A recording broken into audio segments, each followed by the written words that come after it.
I love to learn new techniques for sewing. I love to share sewing ideas with you. I also love knowing that you love sewing as much as I do. Fortunately, many people I have met and continue to meet in my sewing travels are just as excited as I am about sharing sewing tips and techniques. Some of them have come to my sewing room today to share wonderful ideas with you. We thank you for coming also. Let's have so much fun.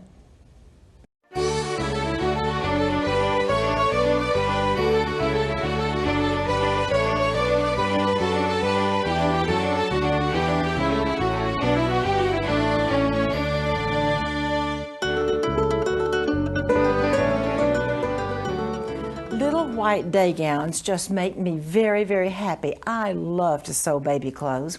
I have a little secret to tell you. This day gown, or by the way, this could be used for a christening dress or a dedication dress, was made on the sewing machine. This one was made on the serger, and I challenge you to tell the difference. I might say that the serger one was a little bit faster to make. Both of them are just perfect. Let's go up and look at the round yoke. We have wonderful silk satin ribbons, some rickrack, some lace, and then we're going to come down to these beautiful, beautiful folded tucks. You know, the traditional way of making a tuck. 1, 2, 3, 4, 5 beautiful tucks, and then the fancy band. Now, you look carefully at those tucks. Let's move over to the serger dress. Well, they look exactly like the folded sewing machine tucks. 1, 2, 3, 4, 5. Absolutely beautiful. Now let's just see the difference and how you do this by machine and how you do it by serger. And by the way, I love to do both the machine and the serger, and they're all perfect, so the choice is really yours. Okay, we're going to do laced entredot. This is a sewing machine, and then we have the serger technique.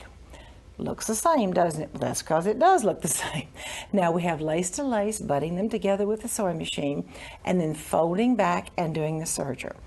You know, the rolled hem is a real wonderful way of finishing edges or of attaching lace. Rolled hem on the sewing machine, rolled hem on the serger. Now, you know those beautiful tucks I talked about that you really can't tell the difference? Okay, here we go. This is you draw the lines 3/4 of an inch apart, fold them, and do the traditional stitching, straight stitching on each tuck after folding the lines. You want to see how to do it on the serger? Draw one line, put your foot on, and go traveling down that line, butt it up, much quicker. Now here is another type of serger tuck. This is the rolled hem tuck, and those are pretty too. Okay, now I really have a 1, 2, 3 easy or 1 and really quick to show you. Okay, this is called entredot to flat fabric. Stitch in the ditch, step 1, trim, step 2, and zigzag, step 3. On the serger, guess what? Serge it and you're done, and it looks exactly the same. I'm so pleased to have as my guest today Missy Billingsley. Missy is an educational consultant for Baby Lock USA and a Martha Pullen licensed teacher many times over. Missy, welcome to the show. Thanks, Martha. It's always a pleasure to be here. Today we're doing a comparison of sewing machine heirloom sewing versus serger heirloom sewing, and we're going to just take a look at some of these techniques. The first technique we have here is lace to lace, which is just a tiny little zigzag. The laces are butted together and joined with that tiny zigzag. Then we have a rolled hem insertion of lace, and we have the laces placed right sides together. This nice little rolled hem to finish the seam, and when you open it up you can barely tell it apart. Then we come over here, we have lace to entredot. The entredot, the fabric has been trimmed away, and then we have lace butted up against the edge and a zigzag. Over here we have lace to entredot on the serger. A simple rolled hem technique takes care of that whole thing. So the next technique we have lace to fabric. Lace to fabric on the sewing machine is a simple zigzag stitch. Then when you come to the serger, you have your nice rolled hem stitch. Equally are as beautiful, but one is just a little faster than the other. Next, we have entredot. Now, entredot is the true time saver when you're putting it on the serger, because on the sewing machine, you're going to stitch in the ditch, right sides together. You're going to trim that excess fabric away. Then you're going to come back and you're going to zigzag on the sewing machine again to finish off your seam. Now, on the serger, here's the killer. It's one seam. You're going to stitch down that edge, zip, and you're finished with that entredot all in one step. The rolled hem tucks, we simply drew a line for our first tuck, folded the fabric to stitch. Once you've stitched your first tuck, you can easily let your fabric guide along the edge of your presser foot to create each consecutive tuck. And then for your folded tucks, we have our line drawn on here 3/4 of an inch apart. We folded it on that seam line, and then we stitched it with a straight stitch along each of the little tucks. Okay. On the serger, you're going to draw one straight line, and I just draw it right down the middle of my fabric. Then you're going to use the edge of your foot. After you stitch the first tuck down the center, you'll use the edge of your foot inside or outside. My preference is the outside edge. There's a little bit more difference in distance than the inside edge. So you're going to stitch along the outside edge, turn your fabric around, stitch along the second outside edge. Now then, let's show you just how easy it is to attach a piece of lace. We have the clear foot here. And we could actually use the clear foot or the standard presser foot, Martha. We're going to use the standard presser foot, and the key to attaching lace is to let your fabric extend about 1/8 of an inch beyond the header of the lace. So as we put it underneath the machine, I'm going to let the notches on my machine guide me. I'm guiding underneath the far right notch, and as I stitch, it's going to catch that lace. Now I may trim off a little bit extra fabric, but it's going to be a nice, beautiful seam. Okay, so there's your nice, beautiful seam with your lace attached to your fabric. Fold it over, and you're good to go. The entredeux, you would do the same exact way. We're going to stitch right here in that ditch. Stitch in the ditch, one fell swoop, and we'll be finished. You just have to guide it a little bit right underneath that edge.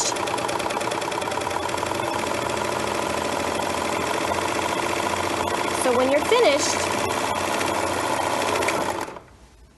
you have that nice, neat seam yet again. And it's so quick, and it's so pretty. It is. It's beautiful. And I am just thrilled with all these. Let's put this beautiful little nightgown over there one more time and let our ladies just see how pretty that is. Oh, what a family heirloom, Missy.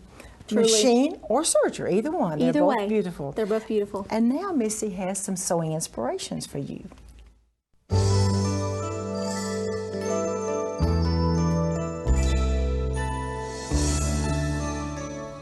Missy, this is the sweetest little bonnet. Tell us about it. You know how I love bonnets. I know you do. Well, this one is probably the easiest bonnet ever to make. It is done on the sewing machine. It's using silk satin ribbon with lace insertion, a little bit of lace edging on the front. We have a little ribbon in the back for the little casing, little ribbon ties. It is just the sweetest, fastest little bonnet. And we like fast. We do. Sweet and fast are Sweet and two fast is good good. words for projects. Yep. This little dress came out of a magazine a few years ago, and it has some lace insertion with a little beading and silk satin ribbon. We have a little bit of lace shaping along the front, the lace down the front detail with the beading, and little lace edging, little angel wing sleeves. A little precious little dress. Red, white, and black. So you see, heirloom does not have to be pink and blue, does it? It doesn't. Fun. Fun colors. And so this is a serger purse, and we have some cover stitch puffing. We have cover stitch pin tucks like we showed earlier. Then we have some lace, some ribbon. You think it's ribbon, but really it's not. It's actually the same fabric that's inside the purse. We made our own ribbon with just a rolled hem from the serger along the edge because, you know, sometimes it's hard to match your fabric and your ribbon together. Hard or impossible. Hard or impossible, exactly. So the idea is make your own. Make your own with all else fails. Little cool sundress, a little blue print. Perfect little sundress. You have, again, your cover stitch puffing along the center, a little bit of bridging, embroidered insertion. And if you sneak down here to the bottom edge, we also have those cover stitch pin tucks kind of peeking in down there as well. Even though it's harder to see It's hard on the to blue. see There's on the still blue, that but little, they're and still then the bridging there. on And then the the bridging on the bottom. And just a little simple rolled hem on the edge of the ruffle. Okay, is this pretty or what? Something for us. It is. Sometimes we have to have things for us and not just for babies and little kids. This is a fun jacket. It incorporates a lot of heirloom sewing and serger techniques. And so we have some, again, cover stitch puffing. Then we have folded tucks on the side of the puffing. We have bridging. If you come to the bottom and also the top corner as well, we have some embroidery designs. Then if we look across on the opposite side here, we have some lace insertion, just crisscrossed and then zigzag down. And as you work your way across to the top corner up here, we have some belt loop stitching that's just rows and rows of belt looping and then laid in a grid and stitched down to Kind of hold it in crazy place. patch jacket in a way, isn't it? Kind of a crazy patch jacket, Kind of but just a patches. more of a patchwork jacket, more a of fun patchwork jacket, yeah. jacket. Oh, Missy, thank you so much. You're and welcome. now Missy has a so quick, so easy idea to share with you.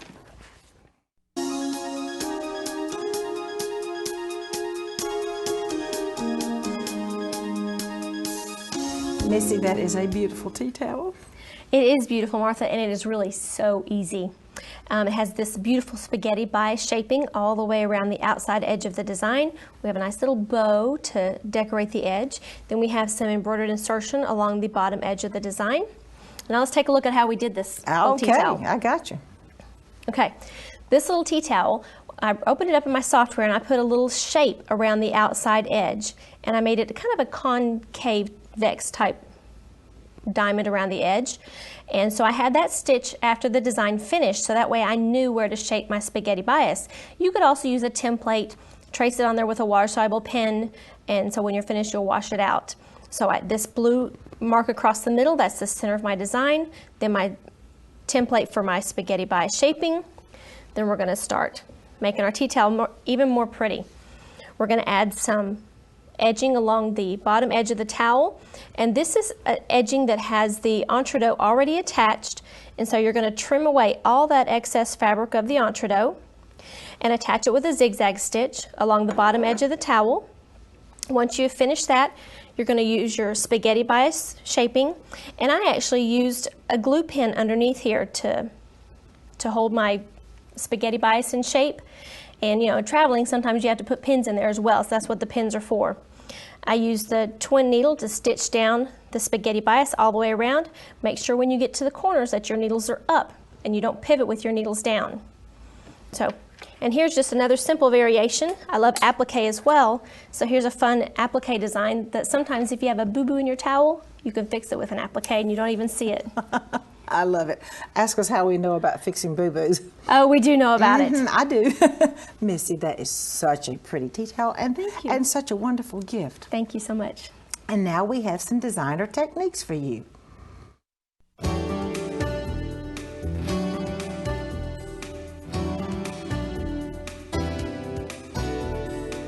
I'm so pleased to have as my guest today my very dear friend and business colleague, Kathy Barnard.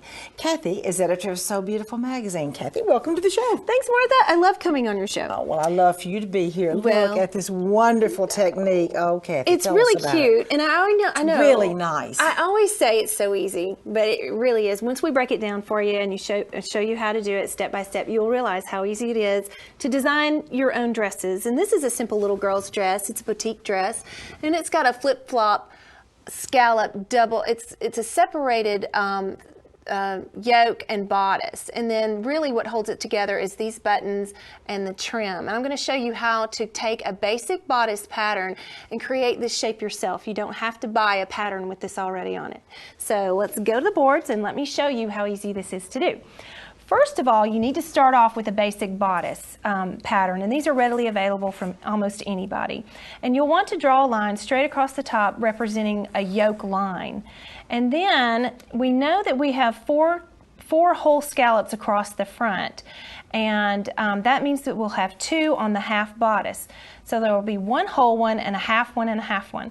So in order to mark this correctly, you're going to want to find the center of that half of the bodice, and you're going to line up the center front mark to the arm seam line, not the arm cutting line, but right here where your seam is going to be.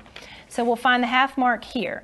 Then we want to find the half mark between that, and we're going to fold that in half and crease that and unfold it, and that gives us our quarter marks, and we're going to mark each side of this. The next thing we're going to do to make this very simple is to create a template using a piece of, I just used a piece of file folder.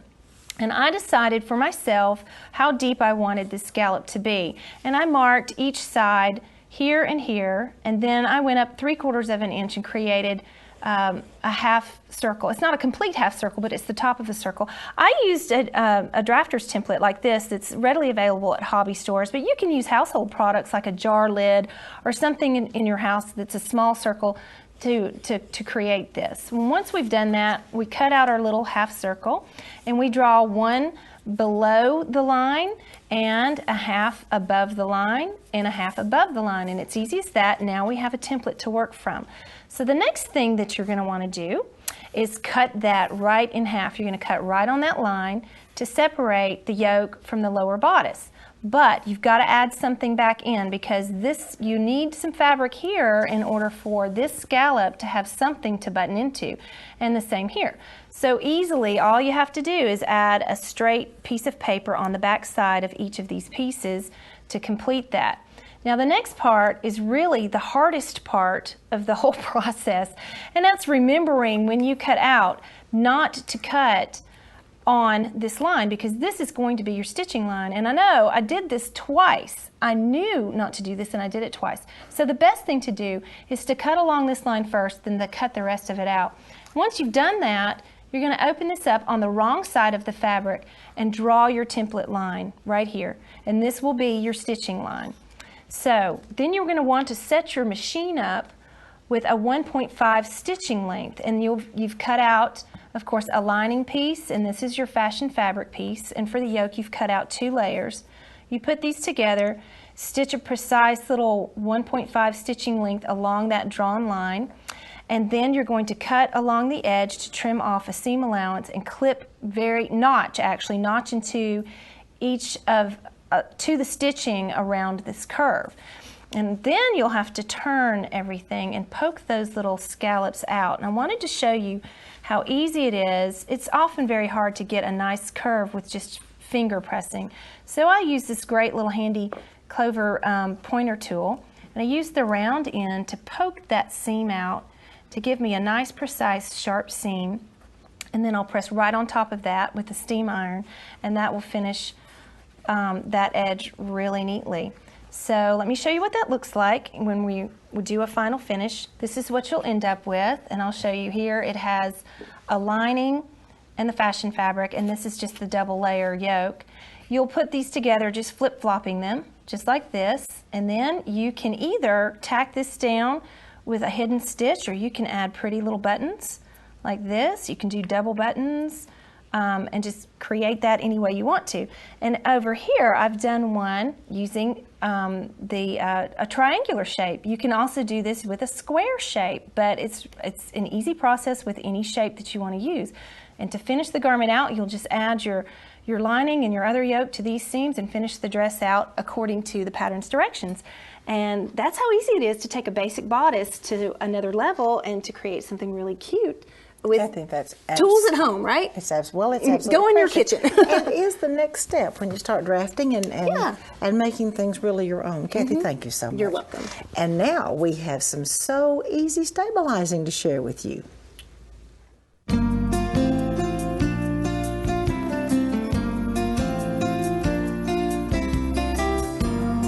I'm so pleased to have as my guest today Kay Brooks.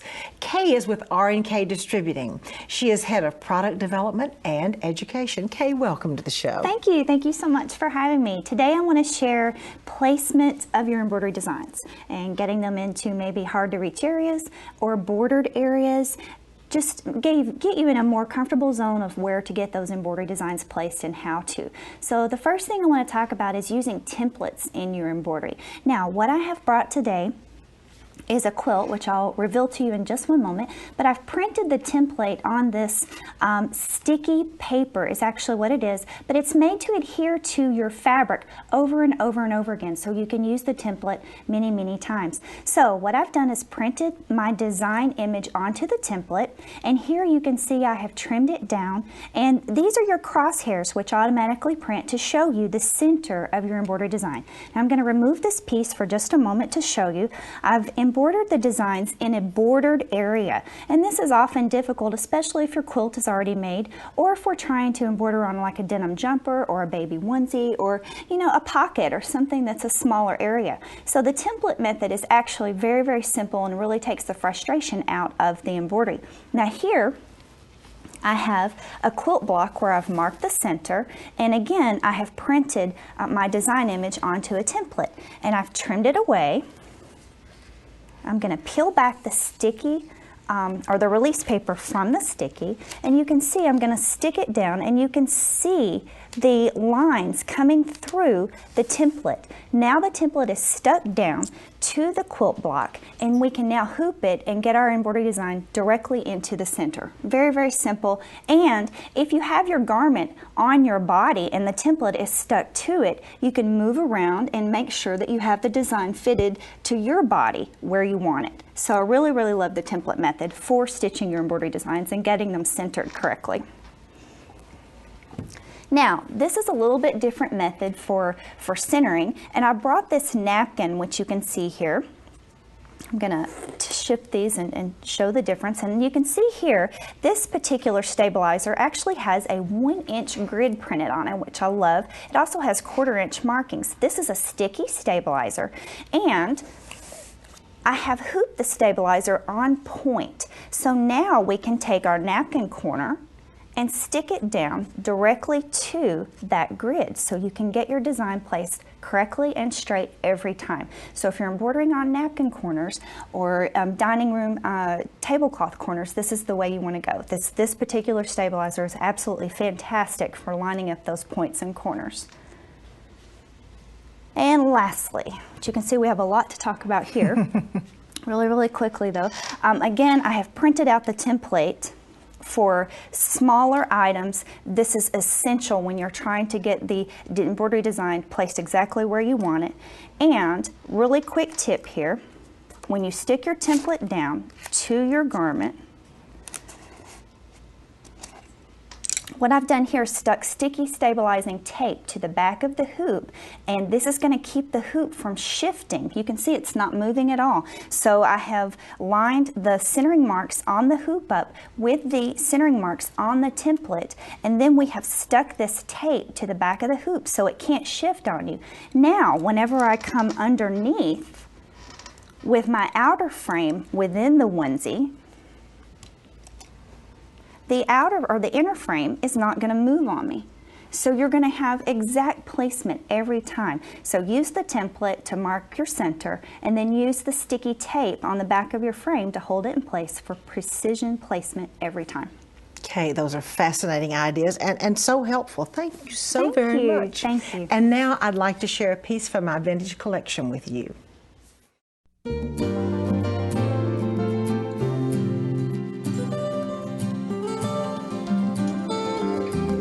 This cotton netting dress, really, I think from about the 1920s, is absolutely gorgeous. It has so much hand embroidery done on the netting, a scoop neck, which was very traditional of the clothes of that era, and then look at this beautiful embroidery coming down the front, and absolutely magnificent wide pieces of lace. Then we have the waistband, which the embroidery continues up over the lace. I love the way that she's taken the embroidery over the lace, and then it goes all the way down on the skirt. Look at, and this is such gorgeous raised white work, absolutely beautiful. And then, of course, beautiful lace at the bottom. When I buy these dresses, I always have in mind reproducing these embroideries for you by machine. I don't think I've gotten around to doing this one yet, but hang on, because we might. The back of the dress is equally as beautiful as the front. These magnificent roses with the French knots. And then once again on the skirt, I absolutely love what she did.